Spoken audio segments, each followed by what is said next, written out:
Bonsoir à toutes et à tous. Wassalamu alaikum. Très heureux de vous retrouver euh, pour l'éveil pour le début de cette session consacrée à la sainteté au féminin, ou les femmes soufis. Et il se trouve que Dieu a voulu que nous intervenions, Yasmina et moi-même et d'autres, hier à l'UM6P, donc dans ce grand campus, nouveau campus à Rabat, sur un thème science et spiritualité. Voilà, et donc je suis à Rabat encore pour quelques temps et j'ai l'honneur d'être chez Yasmina et d'ouvrir grâce à elle et avec elle ce cycle sur la sainteté au féminin et je la remercie d'avance et toutes celles et tous ceux, il y a comme quelques hommes qui vont intervenir sur ce thème et je souhaite à ce cycle le meilleur. Bitawfik. Merci Yasmina. Merci, Sidi Younes. Salam alaikum wa rahmatullah ta'ala wa barakatuh. Très sincèrement, je suis émue déjà par le choix de Salah al-Mashishia, surtout par cette magnifique voix de cette jeune femme. C'est un chant que je connais bien, que j'écoute souvent. Subhanallah, quel choix subtil. Merci aux organisateurs de cette soirée. Merci à Conscience Soufi de me donner la parole dans votre hadra. Je voudrais déjà m'expliquer sur le choix de mon positionnement devant le miroir. المؤمن مرآة أخيه, le croyant est le miroir de son frère. Et je trouve extraordinaire cette opportunité qui m'est offerte par le net de pouvoir m'adresser non seulement à un frère ou à une sœur, mais de m'adresser à l'univers tout entier aujourd'hui, ce soir, à cet instant, ou après toute personne qui aura accès à l'enregistrement de cette soirée. Subhanallah. Et je trouve ça aussi extraordinaire que Conscience Soufie soit là pour faire le relais de Ahl al-Dhikr. Et alhamdoulilah, c'est une des façons de porter le dépôt sacré. Mais aussi, qui mieux que la femme pour porter le dépôt sacré? Je ne vais pas rentrer dans le détail du concept du dépôt sacré, sauf que c'est une ayah qui est très simple et qui nous dit que Allah s'est adressé aux montagnes et aux cieux et à la terre pour leur confier un dépôt, une mission, et ils ont refusé, sachant qu'ils ne seraient pas capables de le porter. Mais l'être humain a décidé de porter cette charge, sauf que l'être humain est oublieux, et c'est pour ça qu'on l'appelle l'insan, parce que l'insan vient du mot nasiya, ça veut dire oublier. Et heureusement que Ahl Dhikr, les gens du rappel, sont là pour nous rappeler à notre essentiel. Et la femme, donc, elle est la première à porter ce dépôt. En l'occurrence, Sayyidatuna Hawa, notre mère première, qu'on ne doit pas oublier dans nos prières. On en parle peu, on l'oublie parfois. Et un de mes maîtres, un jour, m'a demandé de l'associer à mes prières. Et je le fais. Il m'arrive d'oublier aussi parce que je suis insane aussi. Et donc, voilà, à partir de là, il devenait évident pour moi la nécessité de réveiller la mémoire de ce féminin sacré. Et la tâche me fut facilitée, bien sûr, par la richesse de notre patrimoine qu'Allah a mis sur mon chemin et qui a tendance à être oublié. Mais pour porter ce dépôt sacré, à chacun, Allah a assigné un décret. Kullun muyassarun lima khuliqa lah. Chacun va œuvrer pour la mission pour laquelle il a été créé. Yassara veut dire aussi faciliter. Donc, on nous facilite les choses pour peu qu'on veuille bien comprendre les signes. Alors voilà, au gré de mes visites des Zaouïas, depuis de longues années, je découvre un trésor caché dans les murs des écoles traditionnelles marocaines qu'on appelle el Madaris al-Atiqa, qui ont été bâties par des femmes. Non seulement ces femmes portent la vie et la protègent, mais en plus, elles sont capables de braver les siècles et de braver les genres. Elles ont accédé au plus haut degré de sainteté par leur dévotion et aussi par leur service à la société. Maintenant, j'aimerais revenir sur un concept, celui du principe féminin et du féminin sacré. Ce n'est pas tout à fait la même chose, euh, juste que le principe féminin est une composante fondamentale de l'univers, associée aux qualités des énergies associées à la féminité, qui peuvent être présentes chez les hommes comme chez les femmes. Il s'agit notamment de l'intuition, de la réceptivité, de la créativité, de la douceur, de l'empathie, de la passivité, mais dans un sens positif, de réceptivité et du lien profond avec la nature et la vie. Ce principe est souvent vu comme l'élément réceptif de l'univers, opposé et complémentaire au principe masculin qui, lui, incarne l'action, la rationalité, l'ordre et la logique. Le principe féminin est également lié à la notion de matrice primordiale, dans laquelle naissent et se développent toutes choses. Le féminin sacré ajoute une dimension plus spirituelle et symbolique au principe féminin. Il fait souvent référence aux divinités féminines, aux aspects mystiques et spirituels de la féminité et à un appel au réveil de ces qualités dans une société largement dominée par des valeurs masculines. Mais dans ma perception personnelle, le féminin sacré, c'est la fonction matricielle.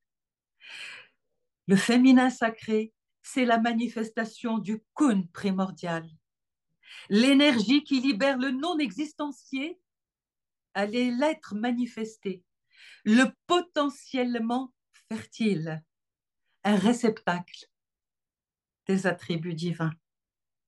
On parle d'énergie noire en physique quantique, encore indéterminée, et personnellement, j'ose l'assimiler à la haqiqa muhammadiya, ar-Rahma, al-Muhdat, la miséricorde générée par son nom, ar-Rahman, ala al-Arshi istawa. Cette Rahma se manifeste tout d'abord par la révélation des attributs divins qui sont les fertilisants de l'être en tant que manifestation divine. L'enveloppe humaine prend vie grâce au souffle divin et se déploie grâce au nom, chacun recevant un ou plusieurs attributs. On en reparlera. Donc l'homme est fertilisé par ses attributs pour accéder à sa réalisation spirituelle. De ce fait, la femme est plus réceptive de ces épiphanies, car par essence, elle est réceptacle, préparée à recevoir, grâce à ses attributs féminins d'une part, mais aussi grâce à sa force innée de miséricorde et d'amour, car elle donne la vie et la protège. Ruh, le terme, ruh, l'esprit, est féminin. Et Allah, me dit que Allah s'est réservé 99% de sa rahma. Et 1%, il l'a dédié à la mère, à l'égard de son enfant. C'est un hadith, semble-t-il. Maintenant, on me dit aussi, Ummuka tudkhiluka al-jannah. Ta mère te fera rentrer au paradis. Ne dit-on pas que le paradis est sous les pieds de nos mères? Wa zawjatuka nisfu dinik. Ton épouse est la moitié de ta religion. Pourquoi est-ce que l'épouse est la moitié de la religion? Parce que le prophète nous a dit à propos de Sayyidatuna Aïcha, prenez la moitié de votre religion de Sayyidatuna Aïcha alayha salam. Et puis enfin,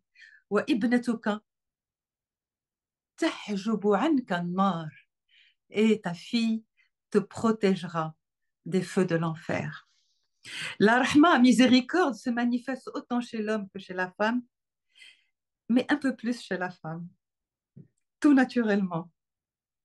Mais un homme qui a su réaliser le féminin en lui est un sage, accompli. De la même manière, une femme accomplie compte parmi rijal dans la sphère soufie. Elle compte parmi les hommes, évidemment, dans le sens symbolique de force spirituelle. Alors, maintenant que j'ai éclairci ces deux concepts, j'aimerais vous raconter une petite anecdote pour rentrer dans le vif du sujet, qui est évidemment, comme annoncé, la spiritualité et le leadership au féminin. J'aimerais vous parler d'une histoire qui s'est déroulée à Fès du temps de Sidi Ahmed Tijani à la fin du XVIIIe siècle.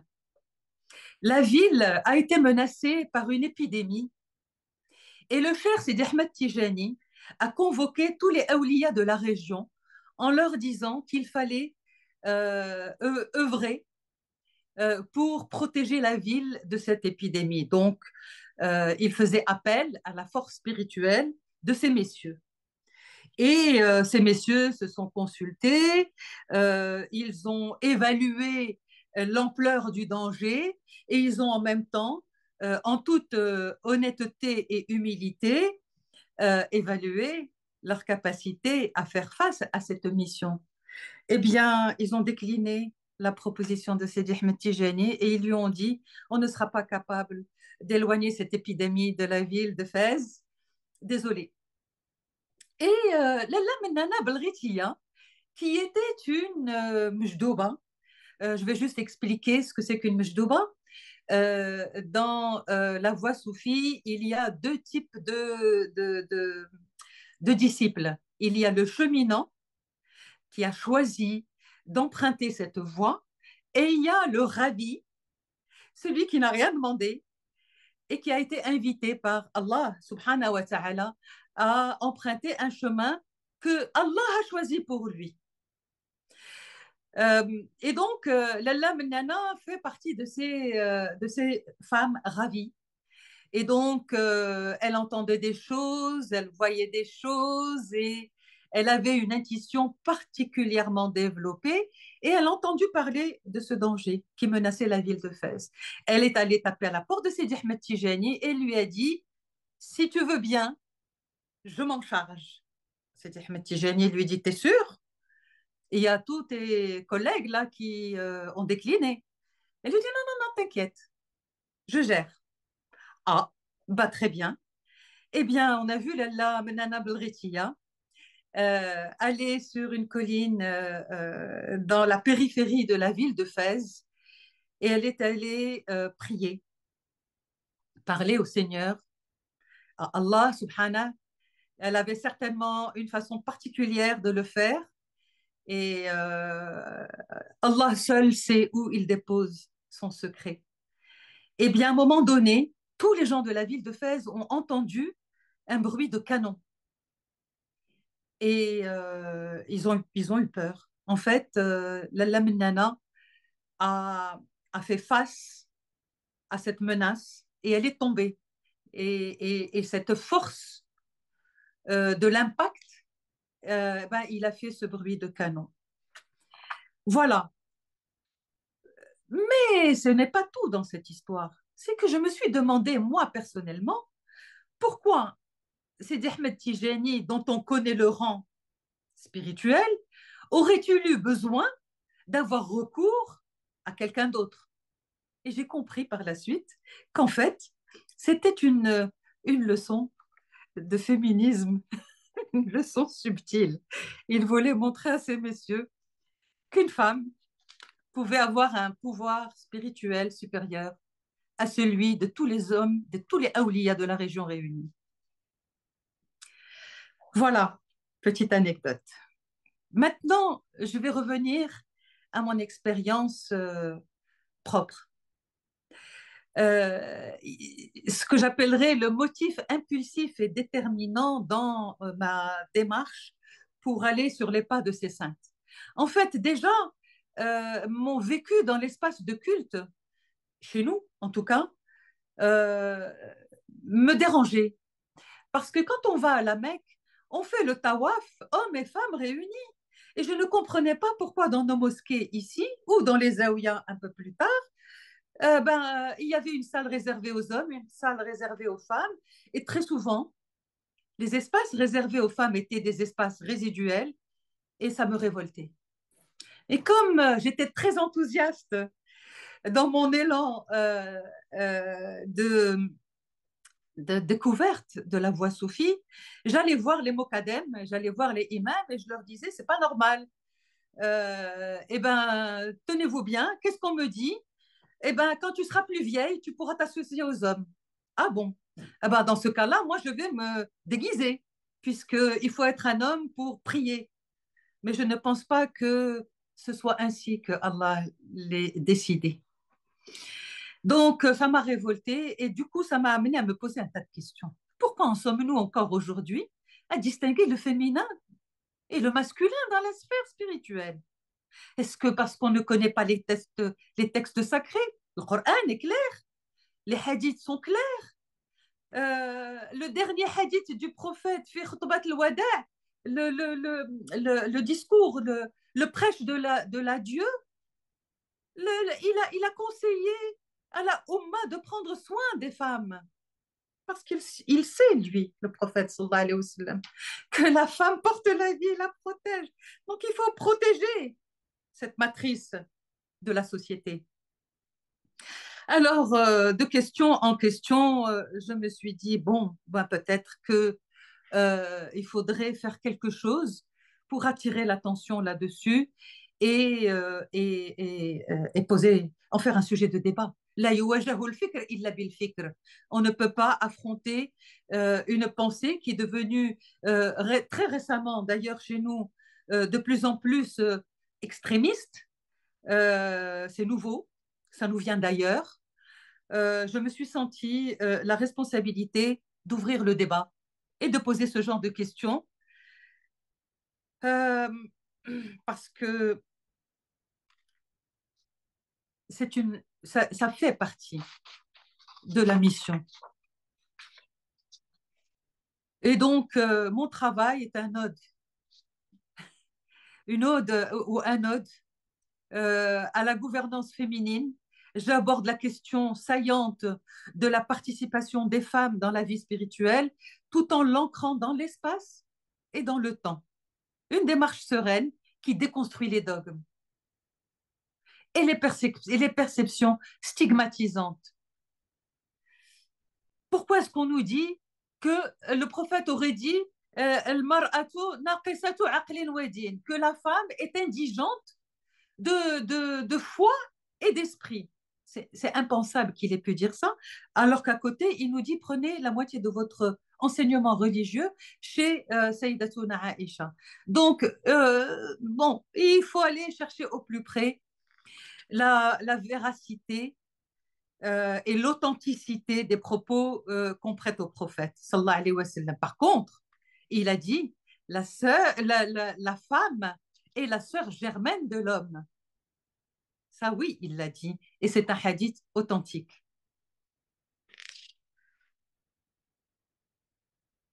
Alors donc, l'histoire montrera que non seulement elle est l'égale de l'homme dans bien des domaines scientifiques, militaires et autres qualifications, mais qu'elle peut même le surpasser en élévation spirituelle.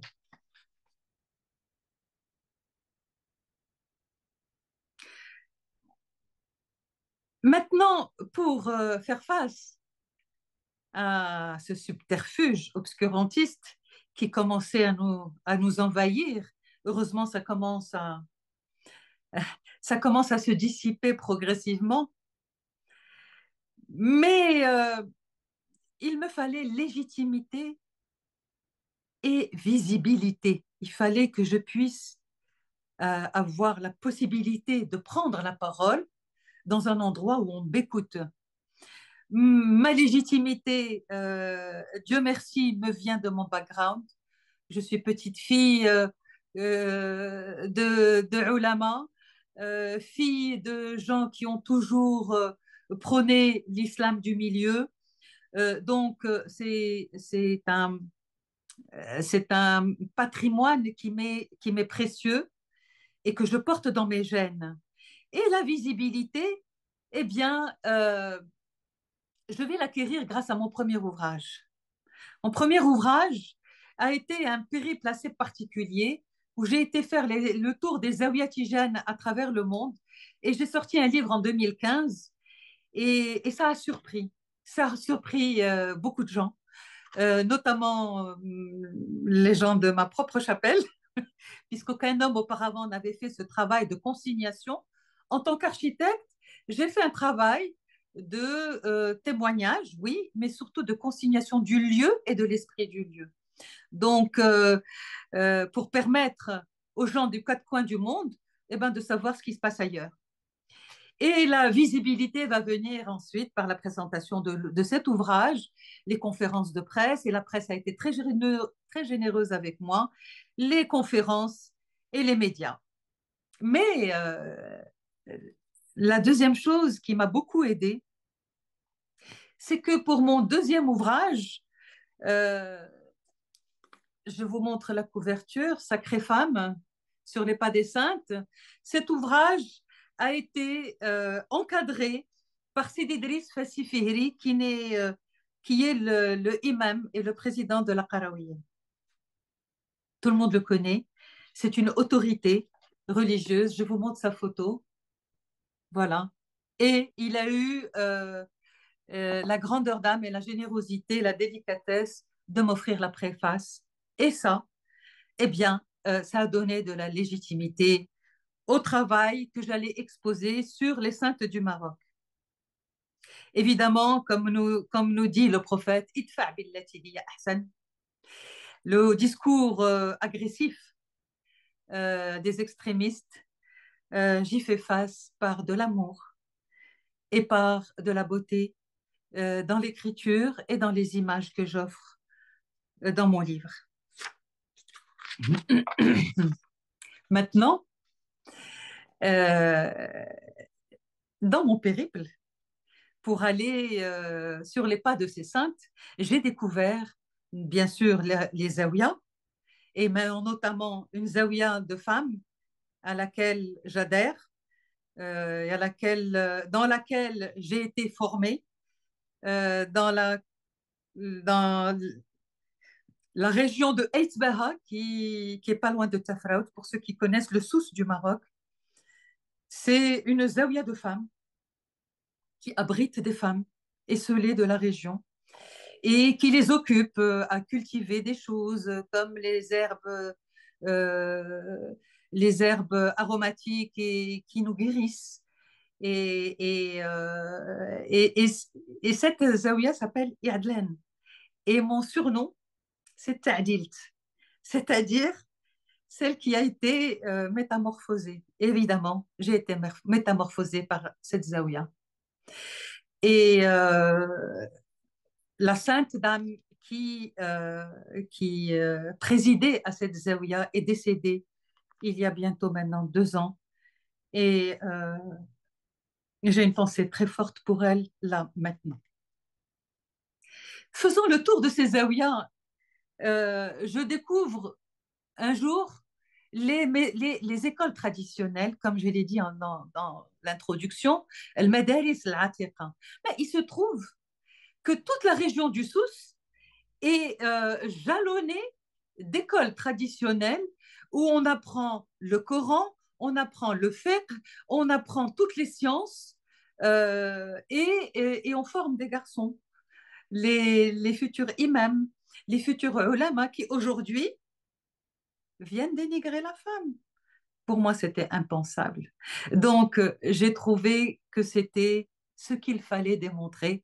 Bingo, j'avais trouvé ma porte d'entrée pour m'adresser à ces ulama qui nous obligent à nous couvrir la tête, qui nous disent qu'on n'a pas le droit de parler de religion si on ne porte pas l'habit qui convient, etc.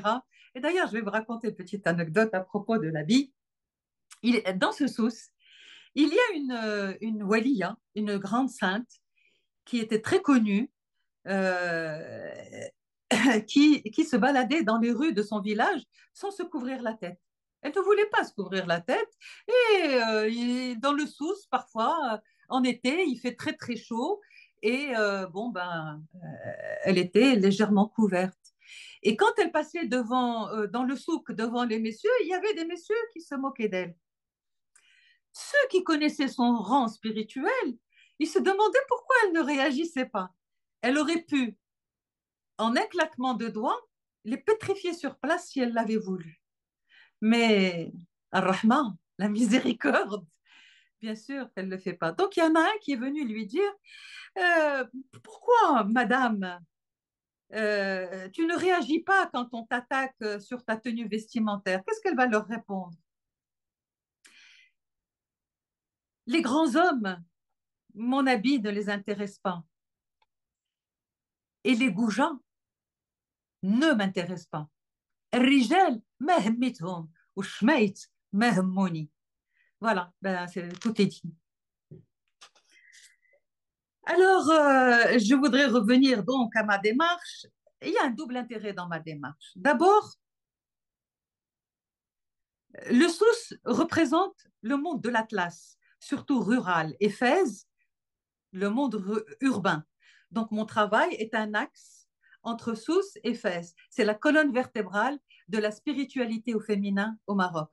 Sachant qu'à Fès, je l'ai déjà cité, il y a la Qarawiyyin qui a été bâtie par Fatem al-Fihriya. Constater que la sainteté au féminin s'exprime de la même façon en milieu rural ou en milieu urbain, eh bien, ça m'a conforté dans ma quête d'unicité, quel que soit le genre ou la localité. Mon travail aussi est encadré principalement par des hommes soufis, ce qui prouve que les connaissants savent reconnaître la place de la femme dans la sainteté et sa légitimité comme autorité spirituelle. Et de plus, ces hommes, ils se font porte-voix de ces femmes auprès de ceux qui ne savent pas. Maintenant, il y a aussi la mémoire et le territoire. Il y a une double mémoire. L'une est hagiographique, écrite, et l'autre est populaire, orale. Donc, j'ai puisé mes sources dans l'une et l'autre. Quant au territoire, on parle de saint patron de telle ou telle localité. Le saint s'adresse donc à un espace social et géographique et porte dans l'un et l'autre le fait de la sainteté. On lui doit la reconnaissance sociale grâce à son charisme, un modèle de droiture, l'istiqama, ce prodige, et il est aussi intercesseur et grand sage dans sa communauté. Son savoir et son amour absolu pour toute la création, mais aussi grâce à son impact économique sur son territoire, lors des ziyaras, lors des fêtes religieuses ou lors de la célébration du Mawlid. Beaucoup de commerçants viennent dans cette localité à cette occasion. Donc, il y a des échanges commerciaux et un développement économique, on va dire saisonnier. Maintenant, qu'est-ce que la sainteté? C'est quoi la wilaya? Je sais que c'est un sujet qui a déjà été développé sur conscience soufie. Je sais que euh, de grands ulama ont parlé de tout ça. Euh, comment vous dire? J'aimerais juste expliquer les choses avec mes mots. Pour moi, la sainteté, c'est quelque chose qui s'acquiert, d'une part, par le comportement et par l'accueil des attributs divins quand Allah veut bien nous les consacrer, sachant que l'insan est la créature préférée d'Allah, parce que toutes les autres créatures ne reçoivent qu'un seul nom. Seul l'homme peut cumuler tous les noms, ou du moins beaucoup de noms. Et l'insan, le kamil, qui est Rasoul sallallahu alayhi wa sallam, c'est lui qui les a tous synthétisés. Mais il y a un hadith qui m'est très cher, qui dit لا يزال عبدي يتقرب إلي بالنوافل حتى أحبه وإذا أحببته كنت سمعه ويده وعينه etc. Je traduis mon serviteur ne cessera de prier des prières surérogatoires, bien sûr, en cherchant de se rapprocher de moi, jusqu'à ce que je l'aime. Et si je l'aime, je deviens son ouïe, je deviens son oreille. Tout ça, c'est des symboles. C'est pas physique. Ça veut dire quoi? Ça veut dire tout simplement que Allah nous donne des attributs qui subliment, qui subliment nos sens. C'est-à-dire qu'on ne va plus voir avec l'organe, l'œil, on va voir avec le cœur.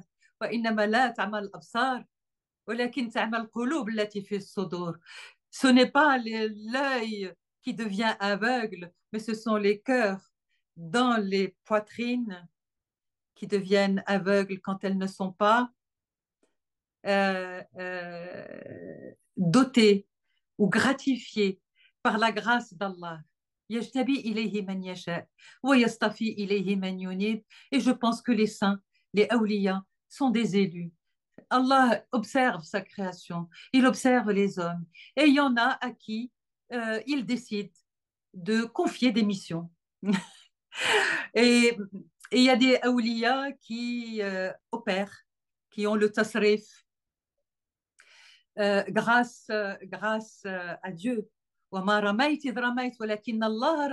C'est pas toi qui jettes quand tu jettes ton bâton, bien sûr, mais c'est Allah qui le jette. Ça veut dire que on est porté par une force supérieure, mais il faut être capable de porter cette force supérieure et il y a des prérequis pour cela. Et il y a essentiellement l'amour pour la création tout entière, car Allah tient à protéger toute sa création. Il a dit, ma miséricorde couvre tout. Rahmati wasi'at kulla shay. Donc, parmi les hommes, certains ont cette capacité d'aimer tout le monde. Certains ont cette capacité de servir tout le monde sans rien attendre en retour. Certains ont cette capacité de guérir les autres juste par un mot tendre ou par une étreinte. C'est une énergie, voilà. C'est une énergie qui vient d'en haut et dont est investi l'homme pour porter le dépôt sacré d'abord et ensuite exercer la khilafa sur terre qui est la lieutenance de Dieu sur terre et il devient un légataire, c'est-à-dire qu'il a le droit d'agir au nom de Dieu. Il agit au nom de Dieu parce que Dieu l'a voulu. Voilà ma compréhension de la wilaya. Euh, J'espère que les grands spécialistes du soufisme me pardonneront si j'ai oublié des choses essentielles, mais en tout cas, c'est comme ça que je l'entends. Et c'est comme ça que je l'ai goûté dans mes rencontres avec des awliya que j'ai eu la chance de rencontrer. Maintenant, la femme, il n'y a pas de différence. Nous sommes dans la sphère des âmes. L'âme est asexuée. À ce stade-là, il n'y a plus de différence entre hommes et femmes. Et, euh, et de la même manière qu'on a des awliya qui deviennent aussi des éducateurs parce qu'ils sont dans la transmission. Ils ne sont pas que chargés de mission. Ils peuvent aussi être dans la transmission éducateur et c'est là que parmi eux, on trouve des shuyukh, murabbiyin. Cette grande charge que l'éducation spirituelle. Et parmi ces éducateurs, il y a aussi des femmes. Elles ne sont pas toujours visibles, mais elles sont là, elles existent. Et leur reconnaissance, c'est extraordinaire, mais la reconnaissance, elle commence déjà par celle des hommes. Il faut que les hommes reconnaissent à une femme son statut de sainte. Et pour ça, pour arriver à ça, eh bien, il faut qu'elle ait le savoir des hommes, qu'elle soit capable de prodiges, et c'est ça qui perturbe parfois. Et c'est à ce moment-là qu'ils se disent attention, attention, celle-là, elle est capable de nous balayer tous, donc on lui doit respect. Mais en même temps, il n'y a pas que les prodiges, parce que les karamats, c'est pas l'essentiel. C'est un outil parfois pour secouer les gens. Mais l'essentiel, c'est quoi? C'est taqwa, c'est la droiture, c'est l'ilm. Quand Allah a dit j'étais un trésor caché, j'aimais me faire connaître. Je créais la création et je me suis fait connaître à cette création. Il a avancé quoi? Il a avancé l'amour et la connaissance. Donc, bien sûr, il faut les deux, l'amour, la connaissance et la droiture, bien sûr. Maintenant, évidemment, il y a des femmes qui m'ont marqué personnellement dans mon cheminement qui date maintenant de quelques décennies. D'abord, Sayyidatuna Rabi'a, radiyallahu anha. Et puis, tout de suite, s'est manifestée Sayyidatuna Maryam, alayha salam. Sayyidatuna Maryam, je peux le dire en toute sincérité, je me dois d'être sincère dans ce cercle, dans cette hadra. Sayyidatuna Maryam ne me quitte jamais. Et son modèle est toujours présent. C'est la mère, pour moi, c'est la mère universelle qui réunit tout le monde, qui se préoccupe de tout le monde. Combien de fois je l'ai vue se préoccuper de ce qui se passe aujourd'hui autour de nous, mais en même temps, elle est rassurante. Elle est rassurante et j'espère que nous allons connaître des jours meilleurs. Il y a aussi Sayyidatuna Khadija, alayha salam, la première musulmane, la première à avoir formulé sa profession de foi avec le prophète sallallahu alayhi wa sallam, mais pas que. C'est la première femme qui l'a rassuré quand il a reçu la révélation, au moment où il a douté. Est-ce que c'était une illusion de Satan ou est-ce que c'était réellement Jibril qui lui a ramené la révélation? Ben, il a dû s'en référer à Sayyidatuna Khadija. Et tout le monde connaît l'anecdote. Et quand il est venu la voir, il lui a dit Domini, serre-moi, j'ai froid. Elle lui a dit écoute, qu'est-ce qui se passe? Elle lui a dit je sais pas, voilà ce qui m'est arrivé, mais je sais pas. Est-ce que c'est Satan qui me joue des tours ou est-ce que c'est réellement l'envoyé de Dieu qui m'envoie qui m'a amené la révélation? Elle lui dit écoute, c'est très simple, ne te casse pas la tête. Si c'est un ange, on va le savoir. Si c'est Satan, on va le savoir. Je vais me découvrir la tête. Si c'est un ange, il va se retirer, tout simplement. Et effectivement, ça n'a pas raté. C'était Jibril alayhi salam qui avait amené la révélation au prophète. sallallahu alayhi wa sallam, et c'est Khadija, Sayyidatuna Khadija, qui l'avait rassuré. Bien, voilà les femmes qui m'habitent, les femmes qui m'accompagnent, les femmes qui me nourrissent et qui nous nourrissent tous. J'en parle parce que j'ai la parole aujourd'hui, mais elles se préoccupent de tous et de chacun, croyez-moi. Je vais revenir maintenant à mes amis du Souss et de Fès. Alors, évidemment, il y en a beaucoup parce que j'ai dû dépouiller les hagiographies de Sidi El-Hajj Mokhtar Soussi et de Selwat al-Anfas de Sidi Mohammed Ben Ja'far al-Kattani, tout ça où il parlait que des awliya hommes, mais j'ai pu en extraire des histoires de leur maman, de leur sœur, de leur épouse ou de leur fille.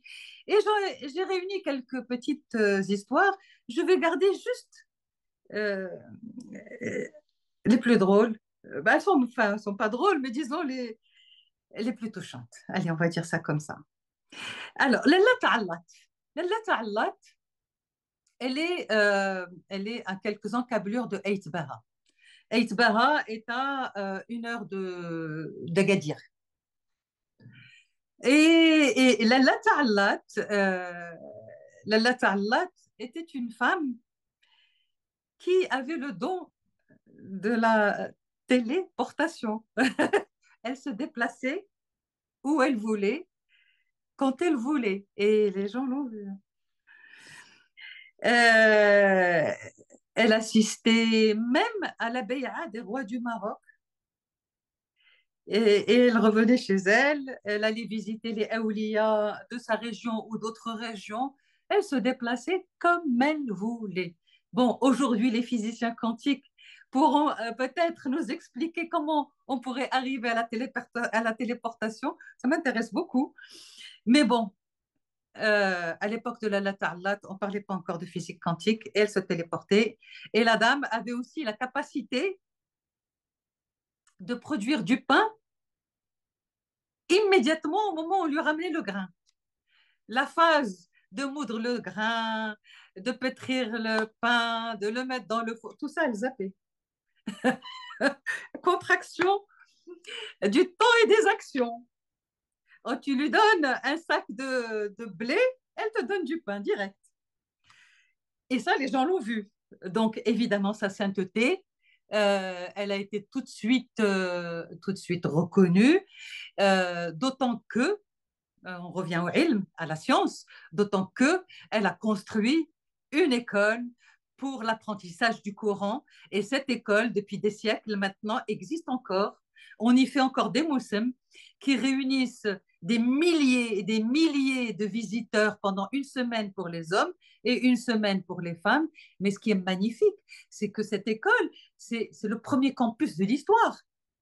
Parce que qu'est-ce qui se passe? C'est une localité où il y a la mosquée, mais autour de la mosquée, il y a des maisons pour abriter les étudiants. Et qu'est-ce qui se passait? Chaque village construisait sa maison pour les étudiants du village. Et ils s'occupaient de la logistique, etc. Donc, on trouve autour de la Ta'allat un vrai campus. Et ça, j'ai trouvé ça fabuleux. Il fallait que je raconte.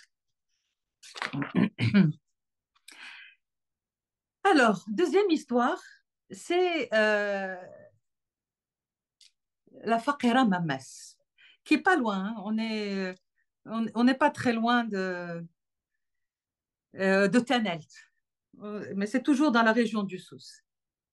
Alors, l'histoire de Faqira Mamas est extraordinaire parce que cette dame a atteint al-Qutbaniya, c'est-à-dire le plus haut degré de la sainteté, avec un seul geste.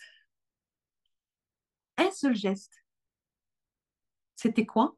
Eh bien, il y a eu un jour un voyageur sous la pluie qui a tapé à toutes les portes du village pour demander abri et personne n'a voulu l'abriter. Et elle lui a trouvé un endroit dans une grotte pour ne déranger personne et surtout pas chez elle. pour qu'on ne dise pas d'elle qu'elle fait rentrer des hommes chez elle, des inconnus. Donc, elle lui a trouvé une grotte, elle l'a installée, elle l'a habillée et pendant 15 jours, elle l'a nourrie. Le 15e jour, elle a eu le grand fatih. C'est tout. L'ihsan, maqam al-ihsan. Si je peux me permettre de rappeler maqam as-siddin, les stations de notre religion, l'islam, l'iman et l'ihsan, et on dit que le soufisme est une science qui est bâtie sur cette station supérieure de notre religion qui dit que nous dit que d'adorer Dieu comme si on le voyait, car si on ne le voit pas, certes, lui nous voit. Là, la mamesse, qu'est-ce qui a dû se passer dans sa tête? Elle a dû se dire, mais le bon Dieu, il est en train, il me voit, il voit tout le monde. Qu'est-ce que je vais pouvoir dire devant Dieu s'il me dit pourquoi tu n'as pas acquis de conscience? La conscience. Mamesse n'était pas une alima, elle l'était certainement à sa façon, mais elle a eu un acquis de conscience et c'est comme ça qu'elle a eu la grande illumination.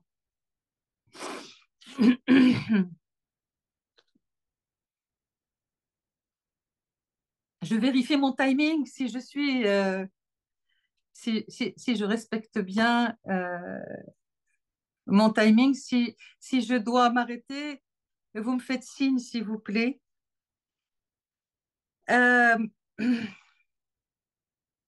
alors, il y en a une autre aussi sympathique, je vais vous la raconter. C'est Tabab Masali. Alors, celle-là, c'était une alima. Et elle avait le savoir livresque de tous les ulamas de la région, mais en même temps, elle était, on va dire, dépourvue de moyens. Donc, son travail, c'était gardienne de troupeau. Et quand on lui offrait du pain, elle le donnait à son loup. Elle avait un loup. Son compagnon, c'était un loup. Elle lui donnait un loup. Pardon, elle donnait son pain au loup. Et pourquoi? Oui, certainement un geste généreux, mais parce que c'est le loup qui gardait pour elle le troupeau la nuit quand elle priait ou quand elle faisait ses voyages, euh, certainement des voyages astro, comme on dit aujourd'hui, et le loup s'occupait du troupeau. Donc elle le nourrissait pour qu'il puisse garder ses brebis. Et on se demande de quelle brebis il s'agit. Voilà. Alors, il y a plein d'histoires comme ça. Je pourrais vous en raconter plein. Je vous invite, si ça vous intéresse, à jeter un coup d'œil au livre dont je vous ai montré la couverture. Et je voudrais juste vous raconter une histoire aussi de Siti Fatma, qui est dans l'Ourika, dans la région de Marrakech. Siti Fatma, elle n'est pas marocaine. C'est une Égyptienne. C'était la fille du cheikh el-Badawi. Et le cheikh Badawi recevait des visiteurs. Et parmi les visiteurs, il y en a un qui est venu lui demander la main de sa fille. Et il a épousé Fatma, qui n'était pas encore citée, elle était Fatma. Il a épousé Fatma et il l'a amenée à l'Ourika, donc dans la région de Marrakech. Mais il se trouve que cette Fatma, qui était fille de Cheikh, était elle-même une initiée soufie et elle est devenue disciple de l'imam al-Jazouli. Euh, et masha'Allah, elle était brillante sur tous les plans. Autant ilm, علم الصدور كعلم الكتب. Donc, elle avait beaucoup de dons pour l'apprentissage et puis surtout des dons spirituels. Et ce qui fait que elle avait envie, elle avait un élan pour la transmission.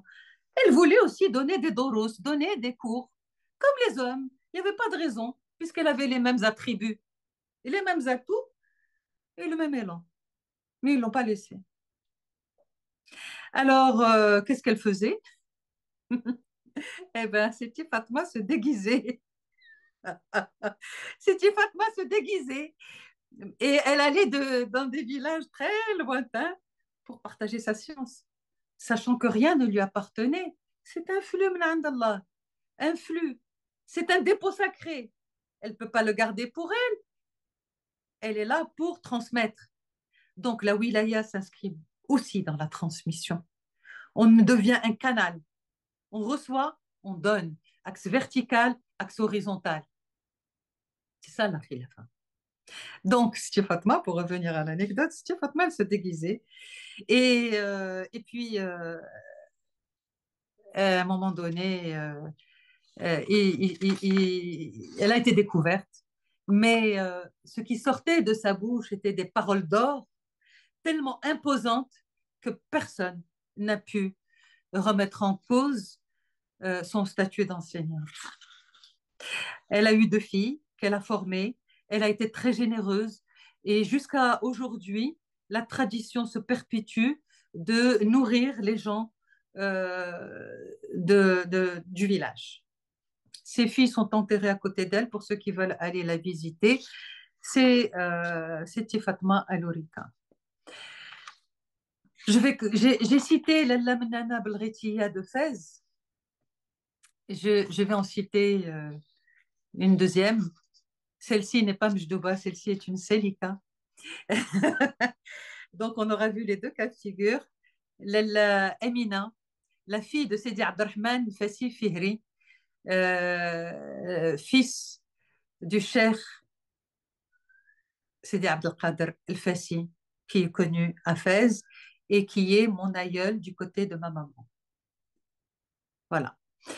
Lalla Amina, elle, évidemment, elle a grandi dans la dévotion, la piété, mais elle avait quelque chose, elle avait un esprit vif, elle avait du panache, elle avait de la sérénité, de la douceur, du respect pour tout le monde. Et elle était tout le temps occupée par son dhikr, c'est-à-dire qu'elle ne s'occupait pas des choses mondaines. Ce qui la préoccupait, c'était son chapelet. Et elle avait des dames de compagnie qui venaient évidemment faire le dhikr avec elle, mais, mais ses amies, quand elle venait et qu'elle commençait à bavarder pendant le dhikr, eh bien, elle les chassait. On ne parle pas pendant le dhikr. On se concentre parce qu'on est en communion et en communication avec Allah quand on dhikr, quand on l'invoque. Udkuruni adkurkum. Évoquez-moi, je vous évoque. Imaginez, quand on évoque Allah, lui, euh, il va dire, par exemple, moi je vais dire Ya Allah, et ben il va répondre Ya Yasmina. Il faut être conscient de ça. C'est énorme. C'est énorme ce que Allah nous offre. Alors évidemment, il y a une règle de bienséance, une tenue, euh, euh, de la déférence pendant le dhikr, un minimum de politesse. Quand on va, pour ceux qui ont eu l'occasion d'aller visiter un grand responsable ou un roi, vous voyez un petit peu la posture qu'on prend de politesse, de déférence devant le roi. Imaginez devant le roi des rois. Subhanallah. Et il nous offre tout ça. Donc, Lalla Amina, elle était très rigoureuse sur ce plan-là. Et quand ses copines bavardaient, ben, elle leur disait merci, on se voit plus tard. Voilà. Alors, il faut que je conclue. Il faut que je conclue. J'ai dépassé l'heure, je sais, je suis désolée. J'espère que ça ne va pas déranger le programme. Mais voilà, je vais finir en disant que ce maqam al-ihsan, dans l'ihsan, il y a bien sûr le husn, la beauté, mais il y a la bienfaisance. Et j'ai toujours pensé que la bienfaisance était la voie royale vers la sainteté. Comme on dit dans le langage populaire, der el khair unsah, faire du bien et oublier. En fait, Dieu n'oublie rien. Dieu n'oublie rien. Et il y a un moment où on est gratifié pour tout ce qu'on fait. Et je voudrais dire aussi que la sainteté, euh, la sainteté aujourd'hui, elle se manifeste dans notre société civile. Évidemment, j'ai évoqué tout à l'heure le fait que nous étions encore en train de nous battre contre la misogynie. Euh, eh bien, euh, il y a un créneau, il y a un créneau dans lequel aucun homme, même les plus, on va dire, les plus rigoureux, les plus extrémistes, c'est c'est la société civile, c'est les associations de bienfaisance. Mais bien sûr, évidemment, c'est des choses palpables, c'est des actions concrètes. Accueillir des orphelins, nourrir les pauvres, s'occuper des sans-abri. Moi, je peux vous citer des noms. Et je vais la citer parce que je la trouve admirable. Hind Laïdi de l'association Joud, elle a fait un travail extraordinaire. Mais quel génie cette dame! Elle fait le tour avec un camion dans les rues de la ville, elle ramasse les sans-abri, elle les douche, elle les coiffe, elle les habille, elle leur trouve un travail et elle les remet dans la vie normale et elle s'occupe de leur réinsertion.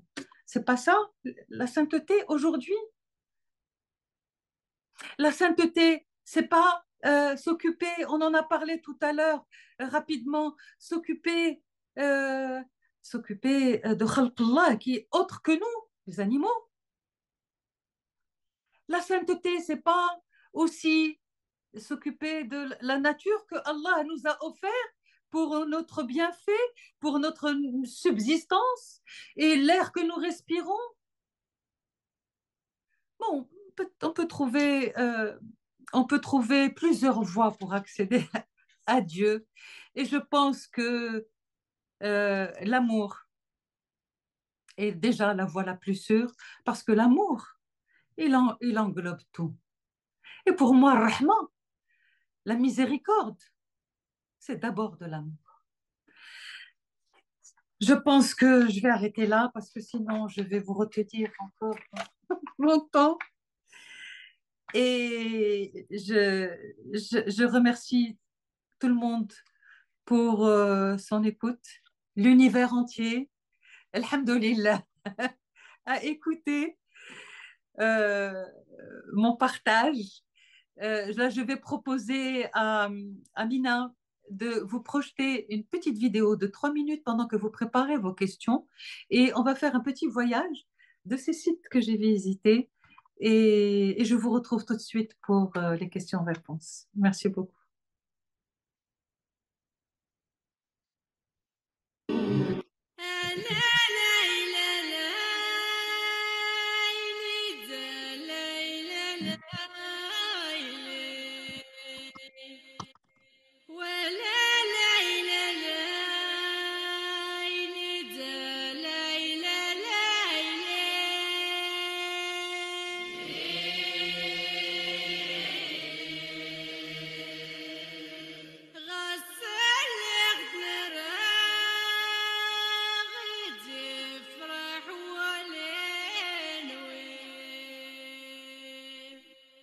On va partager aussi. Mais mon étoile, c'est tout.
لا إله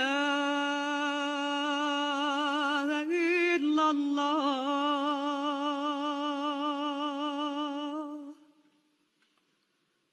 لا إله إلا الله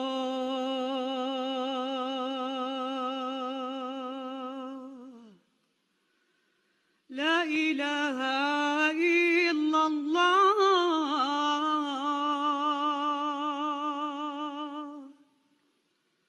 لا إله إلا الله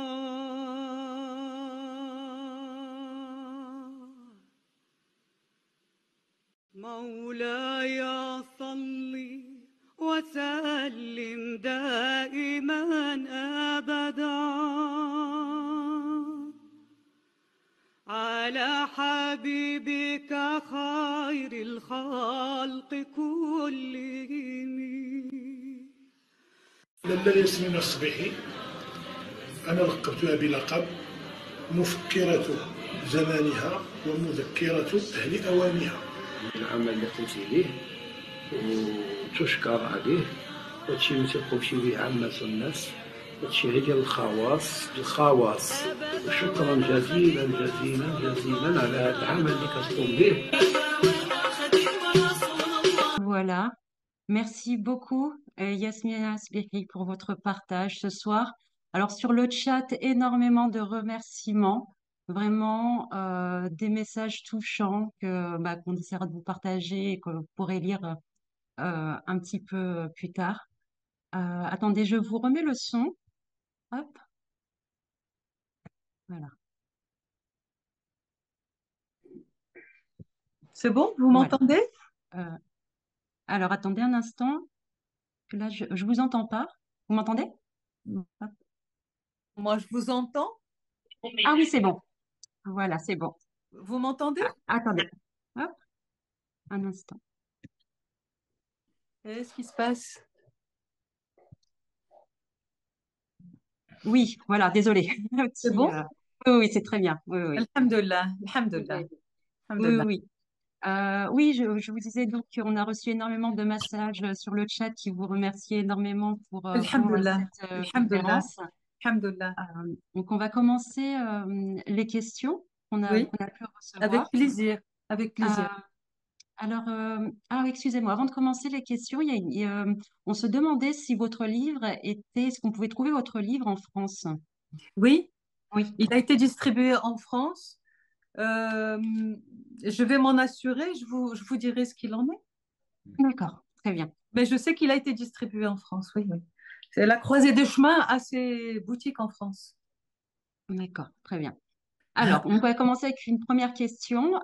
Alors, comment insuffler une nouvelle dynamique pour favoriser l'émergence de guides spirituels féminines aujourd'hui?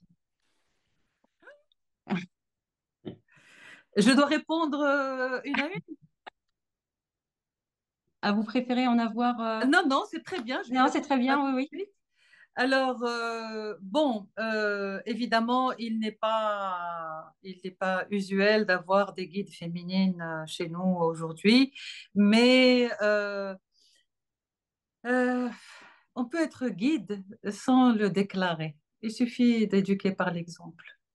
En attendant que les choses s'installent, parce que là, la, la, la renaissance spirituelle est récente. OK? On est bien d'accord que c'est depuis le printemps arabe qu'il y a eu une espèce d'instinct de survie qui a fait que on parle beaucoup plus de soufisme pour arrêter cet élan obscurantiste. Maintenant, c'est une première étape. La deuxième étape, oui, bien sûr, que les femmes pourraient être des éducatrices. Maintenant, est-ce que c'est important d'avoir le titre? Je ne crois pas. Il suffit d'un échange, il suffit d'un regard, il suffit d'une étreinte. Et puis les gens posent des questions, on répond aux questions.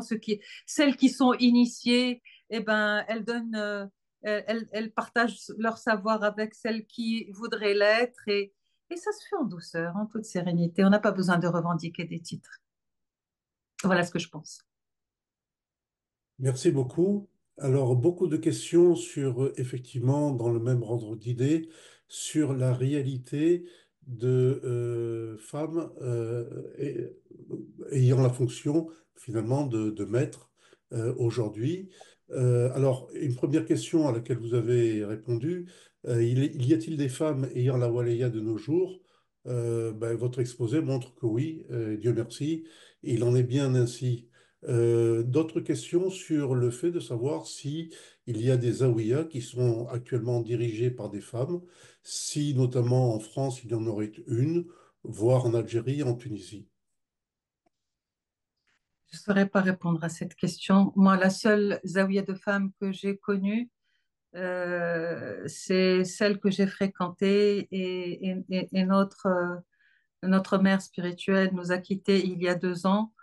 Maintenant, je ne saurais pas vous dire, franchement. Je ne sais pas. Je sais pas, je le souhaite. Maintenant, il y a plusieurs formats de zaouïa. La zaouïa est un esprit. Une zaouïa peut être ambulante. La zaouïa, c'est le cœur. Donc, une personne, à elle seule, peut être une zaouïa et elle transporte son amour, son affection, son savoir là où elle va. Je pense qu'on doit revoir le concept de zaouïa aujourd'hui. Mais même hors du Maroc. Euh, Hors du Maroc, au Sénégal, je sais que chez eux, il y a des maîtres femmes, il y a des mokadem femmes, sans problème. Il y a un matriarcat installé au Sénégal. Chez nous, pas encore. Pas encore, mais peu importe. Peu importe. Le plus important, c'est de semer des graines. Et j'aime à croire qu'on ne soit pas lié à un espace. Voilà. Merci, merci beaucoup. Alors, on a une question de Camélia qui vous demande comment se fait la transmission d'une femme sainte envers ses enfants. Y a-t-il une mémoire spirituelle à transmettre? Ah,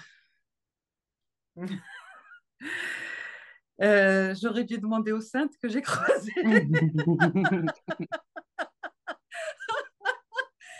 J'aurais dû leur poser la question. Comment elles transmettent?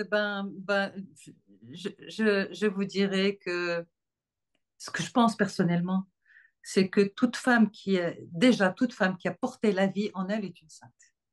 Et ce que j'ai vu dans mon entourage, c'est que nos bébés, quand on leur donne le sein, eh ben, on les berce au son de Salatu ala Nabi. C'est déjà une forme de transmission déjà au biberon. Un enfant qui grandit et qui vient vous dire Maman, je me souviens d'avoir entendu ça, alors que c'était probablement même dans le ventre de sa mère ou au moment de prendre le sein. Euh, la transmission d'une mère à l'enfant, je pense qu'il y a un sir qui passe dans les gènes, je pense. Maintenant, une maman sainte peut avoir plusieurs enfants et tous peuvent ne pas suivre le même chemin parce que la sainteté, c'est pas la maman qui décide pour ses enfants. إنك لن تهدي من أحببت ولكن الله يهدي من يشاء. On connaît l'histoire de la tristesse du prophète par rapport à son oncle et à son grand-père. Il aurait bien voulu qu'ils deviennent aussi musulmans, mais bon, Dieu en a décidé autrement. C'est Allah qui décide. Comme une mère complètement dépravée peut donner naissance à des saints. On n'en sait rien. On n'en sait rien. C'est Allah qui décide où il dépose son secret. Un saint, c'est le dépositaire du secret divin. Ça peut être quelqu'un qu'on voit dans la rue qui tient une bouteille à la main. Ça peut être une prostituée qui a fait rentrer un chat dessous la pluie. On n'en sait rien. On n'en sait rien. Parce que parfois, Allah aime bien cacher ses amis. Et il les cache derrière une couverture, ce qu'on appelle la malamatiya, derrière une couverture qui est tellement répréhensible que jamais on se douterait que cette personne est une sainte ou un saint. Donc, je reviens à la mère et à la transmission. Tout est possible. On est dans le champ des possibles. Merci beaucoup. Justement, en rapport avec ce que vous venez de dire, une question à propos de Rabia al-Adawiya. Euh, la question était, je vous la pose telle qu'elle est posée. Il est dit que Rabia al-Adawiya avait été mariée alors que l'histoire indique qu'elle était célibataire et sans enfant, affirmant ne pas avoir de place pour quelqu'un d'autre que Dieu. Avez-vous des informations à ce sujet? Oui, on a tous vu un film au cinéma qui racontait une histoire. Bon, non, c'est pas la réalité. On nous raconte l'histoire d'une Rabia qui a été mariée.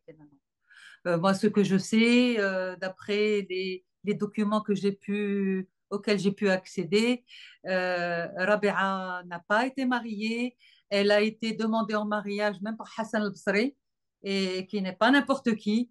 Elle a été sa maîtresse spirituelle, je m'entends, sa chéra. Il a demandé à l'épouser. Il y en a eu d'autres qui sont venus la demander en mariage pour toutes les qualités qu'on lui connaît. Non, elle, on connaît ses poèmes. Je vais laisser Asma nous parler de Rabia, Inch'Allah. Asma al-Marabit qui est prévue au programme. Ah oui, tout à fait. Merci, Yasmina. Je vais poser une question. Alors, on va revenir sur les inégalités entre les hommes et les femmes chez les musulmans. Alors, le spectateur nous demande, en fait, enfin, nous explique que cela est parfois perçu comme une provocation lorsqu'on aborde ces inégalités, ces sujets-là. Comment peut-on alors considérer la démarche visant à redonner aux femmes leur haqq dans les cercles soufis notamment? Ben, il faut parler. Ouais. ما ضاع حق وراءه طالب. Aucun droit n'est perdu à celui qui demande son droit. Ça demande du temps, ça demande de la patience. Il faut beaucoup de délicatesse, il faut choisir ses mots. Il ne faut pas s'emporter. Il ne faut pas être dans le conflit. Il faut être dans la sérénité. Billati. Wajadilhum billati hiya ahsan. Il nous suffit de suivre les enseignements du prophète. Adressez-vous à eux avec des mots qui sont meilleurs que les leurs. Voilà ce qu'il nous dit le prophète sallallahu alayhi wa sallam. Merci. Alors, une question un peu plus métaphysique, on va dire. Dans la perspective de la non-dualité ou de l'unicité, où tout est un, les inégalités entre hommes et femmes font-elles partie du mystère du projet divin?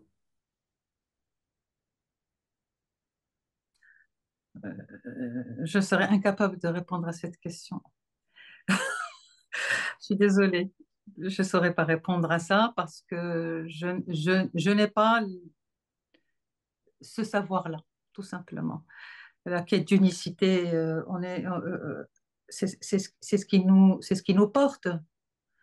La ilaha illallah, c'est ce qui nous porte. Maintenant, Dieu doit avoir certainement euh, une raison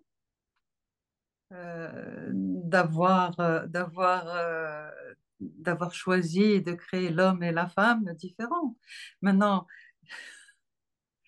je vais revenir. Vous voulez des choses métaphysiques compliquées, moi je veux revenir à des choses très simples. Adam, Sayyiduna Adam, quand il était dans son paradis, comme un pacha, où il avait tout ce qu'il voulait, mais à un moment donné, il s'est ennuyé, tout seul. Et Allah, il s'en est rendu compte. Bon, ça, c'est la petite histoire qui raconte ça.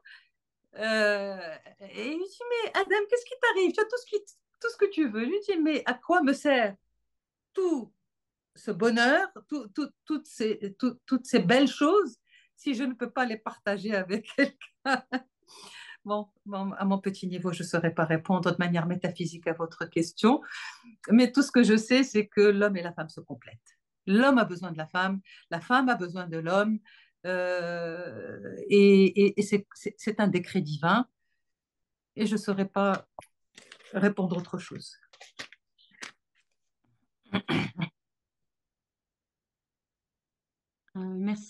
merci Yasmina. Alors là, je pense que en fait, on arrive un petit peu, on a un petit peu fait le tour des questions. C'est lorsqu'on a fait notre entretien pour un petit peu technique, vous m'avez parlé de la figure de Hawa, si je peux rebondir sur Sayyidina Oui, Adam, et oui, vous m'expliquez qu'on a tendance un petit peu à l'oublier tout de même dans nos duas, oui, et c'est vrai qu'on peut, c'est de la mère primordiale ah, mais finalement. oui, Si ah, vous oui. pouvez nous en donner euh, quelques mots sur elle, bah, pour se souvenir d'elle ce soir, justement. Mais Oui. et que dire de plus que Ouais. c'est notre mère à tous? Que dire de plus que nous devrions essayer de la rendre heureuse en nous unissant tous? Elle doit être triste de voir ce qui se passe dans le monde. Euh, L'histoire de Hawa, bon, ben, Il faut dire que c'est Ève.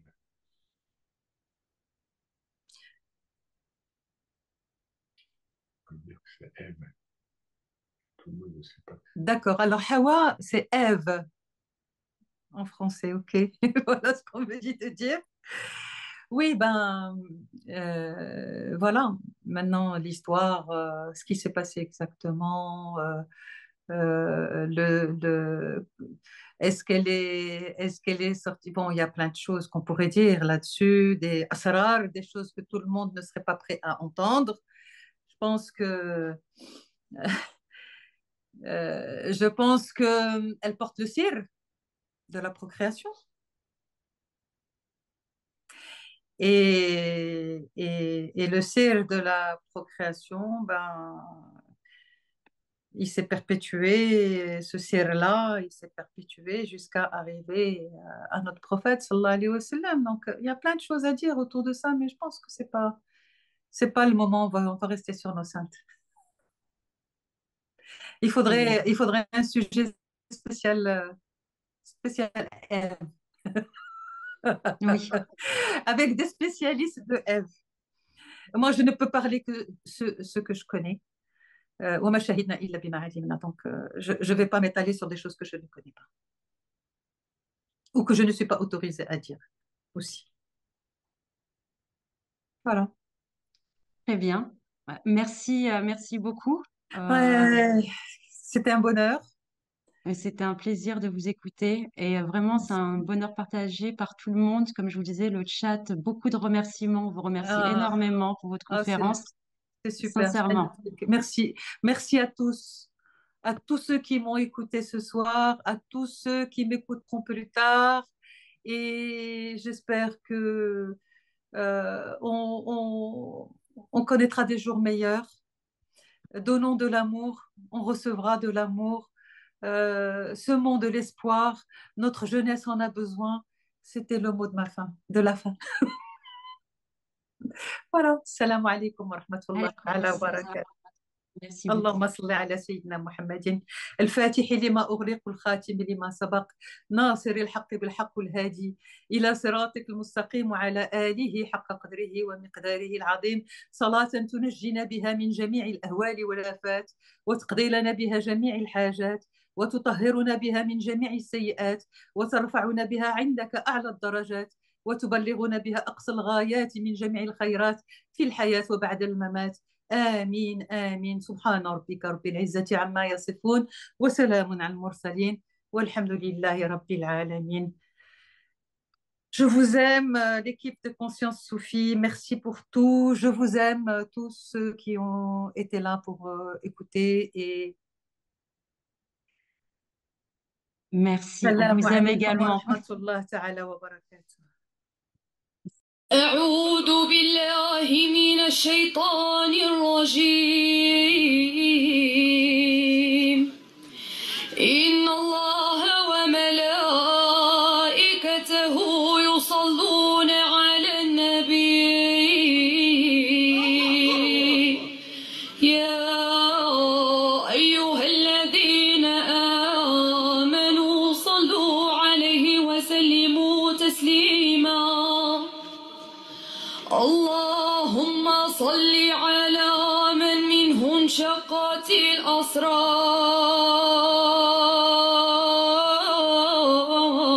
الأسرار وانفلقت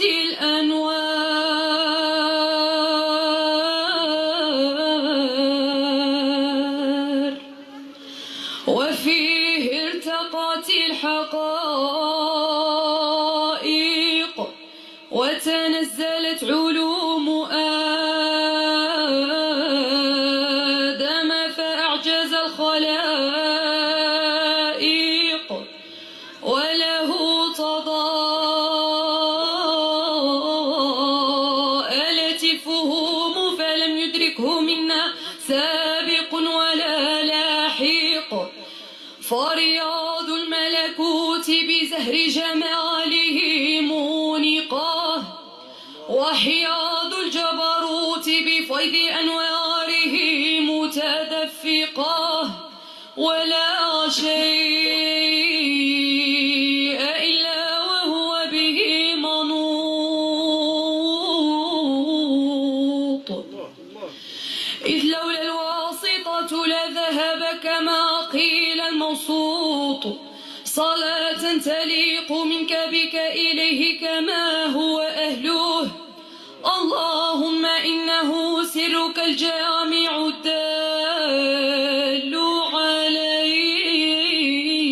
عليه وحجابك الأعظم قائم لك بين يديك اللهم ألحقني بنسبه وحققني بحسبه وعرفني إياه معرفة نسلم بها من موارد الجاه وأكرع بها من موارد الفضل واحملني على سبيله إلى حضرتك حملا محفوفا بنصرتك واقذف بي على الباطل فأدمغه وزج بي في بحار الأحدية وانشلني من أوحال التوحيد وأغرقني في عين بحر الوحدة حتى لا أرى ولا أسمع ولا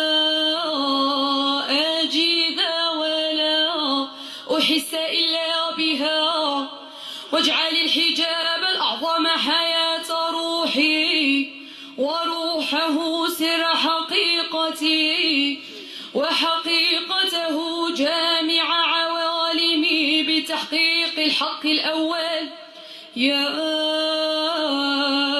أول يا خير يا ظاهر يا باطن اسمع ندائي بما سمعت به نداء عبدك زكريا عليه السلام وانصرني بك لك وأيدني بك لك واجمع بيني وبينك واحل بيني وبين غيرك الله